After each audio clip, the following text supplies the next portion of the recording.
मंजिल उन्हीं को मिलती है, मंजिल उन्हीं को मिलती है जिनके सपनों में जान होती है। पंख से कुछ नहीं होता, बस हौसलों की उड़ान होती है, बस हौसलों की उड़ान होती है। तो नमस्कार दोस्तों, आज के इस क्लास में मैं आपका स्वागत करता हूं। उम्मीद करता हूं आप अच्छे से होंगे और आज एक नई ऊर्जा के साथ हम लोग इस क्लास को करेंगे। तो देखते हैं इस क्लास में हमारा क्या है। तो हम लोग पढ़ रहे थे मध्यकालीन इतिहास। मध्यकालीन इतिहास को हमने 4 भागों में बांटा था: इस्लाम धर्म के उदय, विदेशी मुस्लिम का आक्रमण, दिल्ली सल्तनत और मुगल वंश में। तो हमने इस्लाम धर्म के उदय और विदेशी मुस्लिम का आक्रमण जो है हम लोगों ने पिछले वीडियो में पढ़ रखा है। तभी हमारा है दिल्ली सल्तनत। तो हम लोग यहाँ पढ़ेंगे दिल्ली सल्तनत के बारे में। दिल्ली सल्तनत जो है 1206 से 1526 तक रहा। दिल्ली सल्तनत में कुल 5 वंश आए थे। पहला गुलाम वंश जो 1206 से 1290 तक रहा। दूसरा खिलजी वंश 1290 से 1320 तक रहा। तुगलक वंश 1320 से 1414 तक रहा और सैयद वंश 1414 ईस्वी से लेकर 1450 तक रहा और लोधी वंश अंत में आया जो कि 1451 से 1526 तक चला था। तो इसमें हम लोग जो पहला टॉपिक है हमारा गुलाम वंश को करेंगे। तो गुलाम वंश के बारे में बता दें कि इस वंश को जो हम लोग गुलाम वंश, दास वंश भी कहते हैं और मामलुक वंश भी कहा जाता है। ऐसा माना जाता है या है कि गुलाम वंश में जो 3 महत्वपूर्ण शासक थे जैसे कुतुबुद्दीन, इल्तुतमिश और बलबन जो कि तीनों दास थे। इस कारण से इस वंश का नाम जो है दास वंश या गुलाम वंश रखा गया। लेकिन वहां के जो उच्च वर्ग के लोग थे, जो मंत्रीगण थे, उनका मानना था कि चूंकि इस वंश में 11 राजा हुए तो ये दास वंश सही नहीं है, इसलिए उसने इस वंश का नाम जो है मामलुक वंश भी रखा था। और इस वंश का जो संस्थापक था ये कुतुबुद्दीन ऐबक था। तो आइए हम लोग पहले इसमें टोटल 11 राजा हुए थे, तो उसमें से हम लोग कुछ ही राजा को पढ़ेंगे जो कि हमारे एग्जामिनेशन के व्यू से इंपॉर्टेंट है। ठीक है, तो हमारा जो पहला राजा है कुतुबुद्दीन ऐबक। कुतुबुद्दीन ऐबक जो है 1206 में आया और 1210 में उसकी मृत्यु हो गई थी। यह दिल्ली सल्तनत का संस्थापक था। यह गौरी का दास एवं सेनापति एवं दामाद था, जिसे तराइन कुतुबुद्दीन ऐबक ने गौरी के साथ तराइन के द्वितीय युद्ध में हिस्सा लिया था। गौरी ने इसे निशापुर नामक बाजार से खरीदा था। यह एक तुर्क जनजाति था। जो गौरी था, कुतुबुद्दीन ऐबक था जो एक तुर्क जनजाति था। और यह जो सुल्तान था, जब सुल्तान बना तो सुल्तान बनने के बाद उसको खलीफा से अनुमति लेना पड़ता है पद धारण की। तो ये 4 साल तक बिना अनुमति लिए ही अपना शासन किया। ऐसा माना जाता है कि इसको शासन के दौरान समय नहीं मिला और जो अपने जो राज्य को संगठित करना था उसको भी संगठित नहीं कर पाया। इस तरह हम लोग इसके जो है अब महत्वपूर्ण कार्य पढ़ेंगे। तो महत्वपूर्ण कार्य में इसने जो है राजधानी लाहौर को बनाई। क्यों बनाया? क्योंकि कोई भी अरब आक्रमणकारी जो आते थे लाहौर की तरफ से आते थे और वहां पे जो आक्रमण का केंद्र था, इसलिए उसने अपनी राजधानी लाहौर को बनाया। कोई भी विदेशी आक्रमणकारी आके आक्रमण करेंगे तो वहां से हम उसको आसानी से सामना कर सकते हैं, अपने देश में आने नहीं देंगे। इसलिए उसने अपनी राजधानी जो है लाहौर को बनाया। इसने दिल्ली में कुतुब मीनार का निर्माण का नींव रखा था। यह कुतुब मीनार जो है सूफी संत ख्वाजा कुतुबुद्दीन बख्तियार खाकी के यादगार में बनाया गया था। यह इसने केवल इसका नींव रखा था, तब तक से इसका मृत्यु हो गया था। भारत में इस्लामिक शैली के आधार पर पहला मस्जिद दिल्ली में कुव्वत उल इस्लाम बनाया गया था। केवल इस्लामिक शैली के आधार पर अगर क्वेश्चन पूछता है कि भारत में पहला मस्जिद जो है कब बना था, तो 629 ईस्वी में पहला मस्जिद बना था। ठीक है, और ये जो है केरल के त्रिशूर नामक स्थान पे ये मस्जिद बना था। इसका संस्थापक था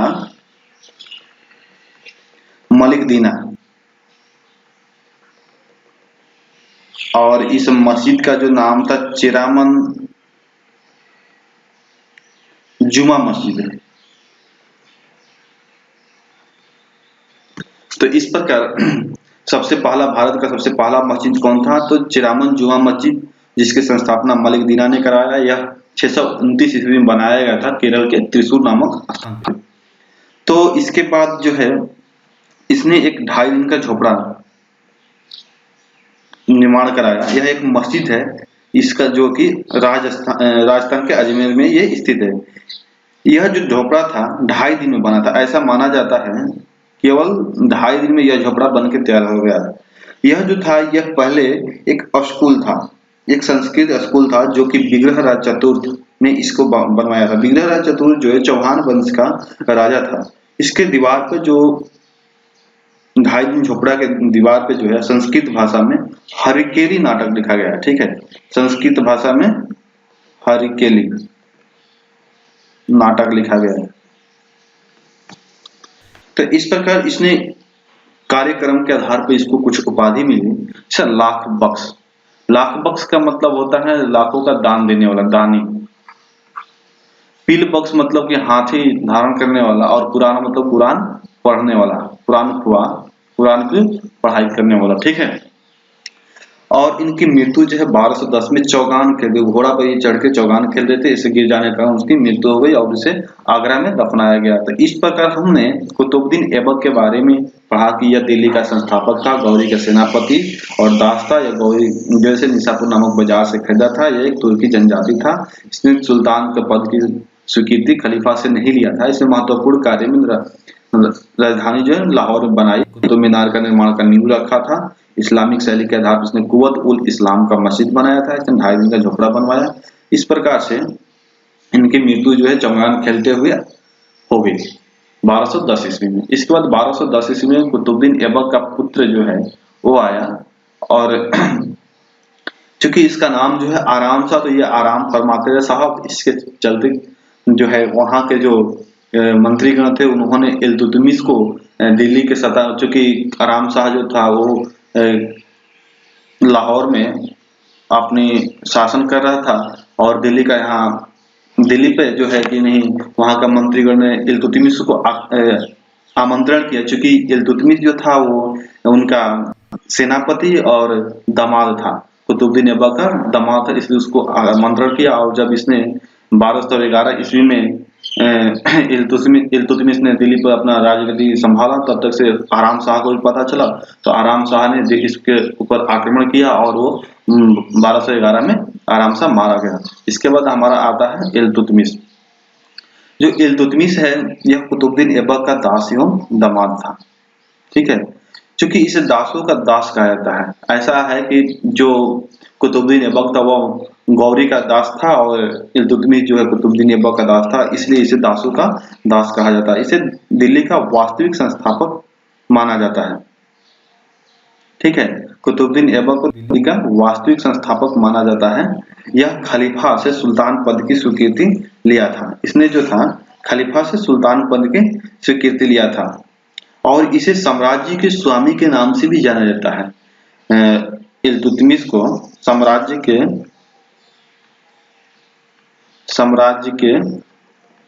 स्वामी के नाम से भी जाना जाता है। ठीक है, तो हम लोग अब इससे इल्तुतमिश ने जो भी अपने राज्यकाल के दौरान कार्य किए उसके कार्य के बारे में यहाँ पढ़ेंगे। इल्तुतमिश के कार्य, इसने सबसे पहला अपने क्या काम किया कि चूंकि यह लाहौर दिल्ली में अपना राजगद्दी संभाला था, इसलिए इसने अपनी राजधानी जो है लाहौर से दिल्ली में स्थानांतरण किया। ठीक है, इसने 2 सिक्के जो है शुद्ध अरबी के 2 सिक्के चलाए। पहला था चांदी का टक्का और दूसरा है तांबे का जितल। इसने 2 शुद्ध सिक्के चलवाए थे। इल्तुतमिश ने कुतुब मीनार के निर्माण का कार्य पूरा करवाया। यह दिल्ली में कुतुब मीनार जो है दिल्ली में अवस्थित है। ये समय जो लगा 1199 से 1230 ईस्वी तक लगा था, और इसने 4 मंजिला बनवाया था। बाद में 5वां मंजिल जो है फिरोज शाह तुगलक ने बनवाया था, और मैं पहले बता चुका यह सूफी संत बख्तियार ख्वाजा काकी के यादगार में बनाया गया था। इसने जो है तुर्कान ए चालीसा का निर्माण किया। तुर्कान ए चालीसा का मतलब होता है कि यह 40 सरदारों का यह एक समूह होता है, जिसमें चहलगामी के नाम से जाना जाता था। चहलगामी, ठीक है, इसे चहलगामी के नाम से जाना जाता था। इसने भारत में एकता प्रथा की शुरुआत की। एकता प्रथा की शुरुआत किसने की? तो इल्तुतमिश ने की। एकता का प्रधान जो होता है इक्तादार, मुक्ति या बलि कहा जाता है। ठीक है, एकता प्रथा के प्रधान को बलि या मुक्ति या इक्तादार के नाम से जाना जाता है। इसने जो है चंगेज खा के प्रकोप से दिल्ली को बचाया। यह एक जो चंगेज खा था मंगोलियाई आक्रमणकारी था जिसका बचपन का नाम तैमूचिंग था। ठीक है, चंगेज खां का बचपन का नाम तैमूचिंग था और यह एक मंगोलियाई आक्रमणकारी था। इसने जोधपुर में अतारकिन का दरवाजा बनवाया था। इसने अपने बेटे जो है नसरुद्दीन के यादगार में एक दिल्ली में मकबरा बनवाया जिसका नाम था सुल्तानगढ़ी का मकबरा। इस प्रकार इल्तुतमिश का मृत्यु हो जाता है तो उसका जो अगला उत्तराधिकारी होता है वो है रुकनुद्दीन। चूंकि आप लोग देखेंगे इसका भी नाम है रुकनुद्दीन, मतलब रुक रुक के इसने भी शासन किया। तो चूंकि यह इल्तुतमिश का पुत्र उत्तराधिकारी था इसलिए इसने राजगद्दी पर बैठा और इसके माँ का नाम शाह तुर्कान था। इसको इसकी बहन जो है रजिया सुल्तान ने यहाँ अपने पद से हटा दिया था। क्योंकि ऐसा माना जाता है कि यह एक अयोग्य शासक था और इसकी बहन ने इसको हटा दिया था। तो रजिया सुल्तान 1236 से लेकर 1240 तक ये शासन किया। यह भारत का एकमात्र महिला शासिका थी। यह भारत का एकमात्र महिला शासिका थी। इसने अपने वस्त्र जो बुर्का को त्याग दिया और इसने क्या किया, कब्बा और कुला मतलब टोपी और कुर्ता पहन करके सभा में आना शुरू कर दिया। इसने एक अश्व विभाग का निर्माण किया था जिसका प्रधान जो था जमालुद्दीन याकूत था, जो अफ्रीका महाद्वीप की एक निग्रो जनजाति था। ये चूंकि यह नीचे जाति का था तो इसमें कई तरह की बातें आती है कि जो रजिया सुल्तान थी जमालुद्दीन को अपने मंत्री विभाग अश्व विभाग का प्रधान बना दिया और वह जो है उससे सुनने में आता है कि वो जो है प्रेम था जमालुद्दीन और रजिया सुल्तान के बीच। तो इससे जो उसका जो मंत्रीगण थे उसको अपनी और जो वस्त्र पंथ थे उसके तरफ नाराजगी देखते हुए उसने जो जो भटिंडा का जो राजा था अल्तुनिया उसको उसने आमंत्रण किया कि आइए यहाँ पे शासन करने के लिए। तो उसने आगे आक्रमण किया तो इसमें जमालुद्दीन याकूत जो है मारा जाता है और रजिया सुल्तान को बंदी बनाकर भटिंडा में वो लेकर चला जाता है। तो जो हमारी रजिया सुल्तान थी उसने एक यहाँ पे कूटनीतिक चाल चलती है और जो अल्तुनिया था उसके साथ अपना विवाह रचाती है और यह उसका पति पत्नी बन जाते हैं। इस क्रम में दोनों भटिंडा से दिल्ली आते हैं। तो भटिंडा से दिल्ली आने के दौरान हरियाणा के कैथल नामक स्थान पे 1240 में दोनों का मृत्यु जो है डाकुओं के द्वारा मारने के कारण दोनों की मृत्यु हो जाती है। तो इस प्रकार अगला जो हमारा आता है नासिरुद्दीन महमूद। चूंकि यह रुकनुद्दीन फिरोज का पुत्र था, नासिरुद्दीन महमूद जो था यह रुकनुद्दीन फिरोज का पुत्र था और यह इल्तुतमिश का नाती था।